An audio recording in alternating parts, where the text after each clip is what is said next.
Hello guys, Reno points में आपका स्वागत है। आज हम आपको फ्यूचर इंडेफिनिट टेंस का पैसिव वॉइस बनाना सिखाएंगे। पिछले वीडियो में हमने आपको पास्ट इंडेफिनिट का पैसिव वॉइस बनाना सिखाया और उसकी पहचान बताई। पास्ट इंडेफिनिट की हमने पहचान बताई थी कि क्रिया की सेकंड फॉर्म लगाते हैं समस्त कर्ताओं के साथ या डिड नॉट के साथ आपको फर्स्ट फॉर्म मिलेगी। आज फ्यूचर इंडेफिनिट टेंस में इस काल का पैसिव वॉइस बनाते समय हेल्पिंग वर्ब इसकी विल और सेल होती हैं। आई और बी के साथ सेल का प्रयोग होता है, जबकि समस्त कर्ताओं के साथ विल का प्रयोग होता है। पैसिव बनाते समय विल के बाद तथा थर्ड फॉर्म से पहले बी का प्रयोग करते हैं। जैसे अफर्मेटिव के लिए formula number 1, new subject helping verb will और shall plus be plus verb की third form plus by plus new object व अदर वर्ड। उदाहरण देख लीजिए। Example, Radha will cook the food. इसका जब पैसिव बनाएंगे तो हमें इसमें सब्जेक्ट को ऑब्जेक्ट और ऑब्जेक्ट को सब्जेक्ट करना पड़ेगा। तो राधा हमारी क्या है, सब्जेक्ट है और फूड हमारा ऑब्जेक्ट है। जब ऑब्जेक्ट को हम राधा के स्थान पर ले आएंगे तो ये सब्जेक्ट बन जाएगा। जैसे द फूड विल और थर्ड फॉर्म से पहले हम बी का प्रयोग करेंगे, बी कुक्ड बाय राधा। इस प्रकार से the food will be cooked by Radha ये हमारा पैसिव बन जाता है। कौन से टेंस का? फ्यूचर इंडेफिनिट टेंस का। दूसरा इसका नेगेटिव वाक्य भी आता है। तो नेगेटिव वाक्य के लिए फॉर्मूला होता है कि हेल्पिंग वर्ब तथा बी के बीच में नॉट का प्रयोग होता है। हमेशा ध्यान रखें, कभी गलती होगी नहीं कि थर्ड फॉर्म से पहले हमें बी लगानी। जैसे I shall not play the cricket tomorrow.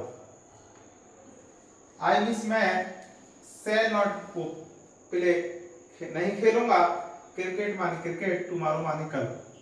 इसका जब हम पैसिव बनाएंगे तो इसमें मैं हमारा सब्जेक्ट है और क्रिकेट हमारा ऑब्जेक्ट है। जब क्रिकेट को हम सब्जेक्ट के स्थान पर यानी कि आई के स्थान पर ले आएंगे तो ये हमारा सब्जेक्ट बन जाएगा।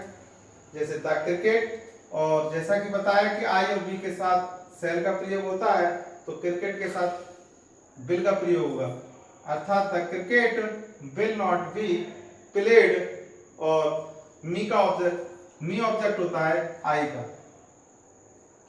ऐसे ही इंट्रोगेटिव के लिए दो प्रकार के इंट्रोगेटिव सेंटेंस होते हैं, एक हेल्पिंग वर्ब से स्टार्ट होते हैं और दूसरा क्वेश्चन वर्ड से। तो HV plus new subject plus be plus verb की third form plus by plus new object. इसका जब उदाहरण देखेंगे हम तो will they buy a new car from the market या फ्रॉम मार्केट। तो इसमें हमारा दे जो है वो हमारा सब्जेक्ट है और ए न्यू कार ये हमारा ऑब्जेक्ट है। जब हम ऑब्जेक्ट को सब्जेक्ट के पास ले आएंगे तो ये हमारा सब्जेक्ट बन जाएगा और दे को हम न्यू कार की जगह पे यानी कि न्यू ऑब्जेक्ट की जगह पे बनाएंगे तो दे का ऑब्जेक्ट होता है देम। अर्थात हेल्पिंग वर्ब पहले है तो पहले ही लगाएंगे, दे के स्थान पर हम नया सब्जेक्ट बनाएंगे, इसको हम बना जाएंगे न्यू कार के बाद विल, फिर वाई की थर्ड फॉर्म होती है बॉट और बॉट के बाद बाई और बाई के बाद दे का ऑब्जेक्ट होता है देम। फ्रॉम द मार्केट ये हमारा अदर्स वर्ड है, ये हमारा पीछे लगा है।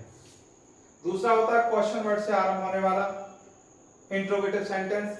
तो जिसमें हम क्या करते हैं कि हमें तो केवल दो चीजें याद रखनी है, एक तो हमारा सब्जेक्ट का ऑब्जेक्ट बनाना है और वर्ब की थर्ड फॉर्म लगानी है।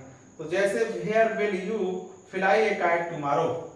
अब हमें इसमें देखना है कि सब्जेक्ट कौन सा है। तो ये तो हमारा क्वेश्चन वर्ड है, ये हमारी हेल्पिंग वर्ब है और ये हमारा क्या है, सब्जेक्ट। और सब्जेक्ट फिर ये है मेन वर्ब और मेन वर्ब के बाद हमेशा ऑब्जेक्ट आता है। हमेशा ध्यान रखें कि वर्ब के बाद जो आपको मिलेगा वो ऑब्जेक्ट ही होगा। तो ए काइट हमारा क्या है, ऑब्जेक्ट है। ऑब्जेक्ट को हम सब्जेक्ट के स्थान पर रखेंगे तो ये हो जाएगा where will a kite be flown by you, यानी यू का ऑब्जेक्ट हमारा यू होता है और टुमारो जो हमारा अदर्स वर्ड है। इस प्रकार से अफर्मेटिव में Radha will cook the food, इसका पैसिव बनाएंगे तो the food will be cooked by Radha. और जब इसका negative I shall not play the cricket tomorrow, तो इसका बनेगा the cricket will not be played by me tomorrow.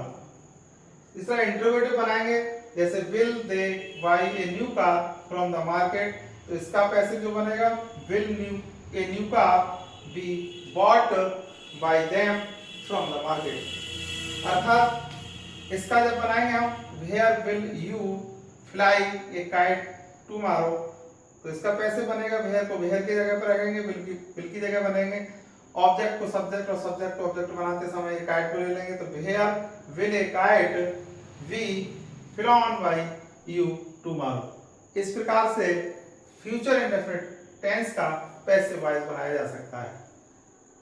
दोस्तों इस प्रकार ये फ्यूचर इंडेफिनिट टेंस को किस प्रकार से हम पैसिव बनाएंगे, ये आज हमने तुम्हें पार्ट 3 में बताया। अब अगला वीडियो हमारा जो होगा उसमें हम प्रेजेंट कंटिन्यूअस टेंस का पैसिव वॉइस किस प्रकार से बनाया जाता है, इस प्रकार से हम उसे बताएंगे। ऐसे ही पास्ट कंटिन्यूअस का पैसिव कैसे बनाया जाता है ये बताएंगे। यदि हमारी आपको वीडियो अच्छी लगी तो सभी लोग सब्सक्राइब करना ना भूलें, लाइक करना ना भूलें, कमेंट करना ना भूलें। धन्यवाद।